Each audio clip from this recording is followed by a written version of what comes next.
A great new feature inside of Civil 3D 2015 is the ability to export out your objects to a KMZ file. And then you can share this KMZ file with a client or a consultant or even a peer to actually look at your model in Google Earth.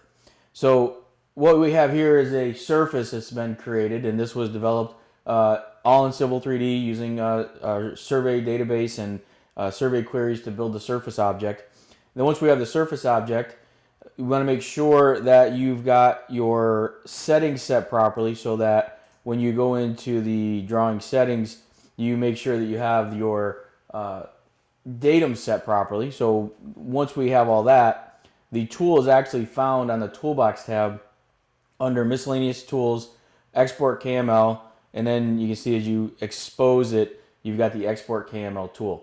So I'm going to go ahead and I'm going to double click on this, and what it's going to do is it's going to ask you for the name of the surface or the object or the actual KMZ file that you're going to create.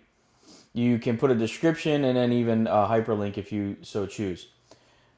We're just going to click next, and on this window here, you have the ability to actually select all the objects or just select an object or particular object. So I'm going to select objects, and I'm going to go out and grab just the surface object. So I'm going to grab the contour. If I had the triangles turned on, doesn't really matter. It's actually going to take out the object and display it inside of Google Earth. So when I right click on that, you can see that I can export out the object information with it, the text as well, or even the materials. I'm just going to use only the object information.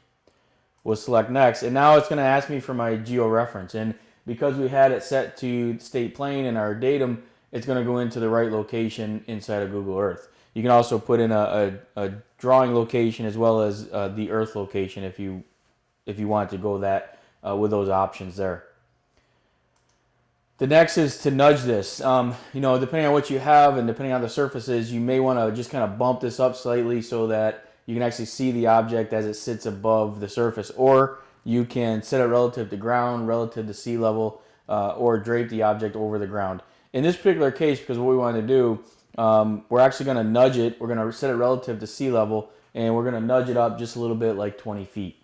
So I'll click next, and then you can see here it's going to ask where do you want to save the file, and I'm going to go ahead and export it out. I've already done this, so I'm just going to go ahead and click yes to overwrite that file. Once it exports it out, you can then go ahead and view it. So if I was to click on view, it would launch Google Earth and go and show me the model inside of Google Earth.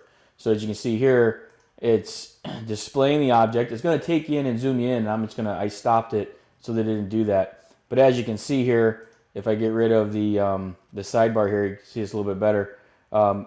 You can manipulate and maneuver your site and pan and zoom it around. Okay, so you can kind of see where you're at. You can see here that we've got some areas that we need to fill in. So we need to send the crew back out and collect those areas. And now I can send this to my client and show him actually, hey, this is what we've got done so far.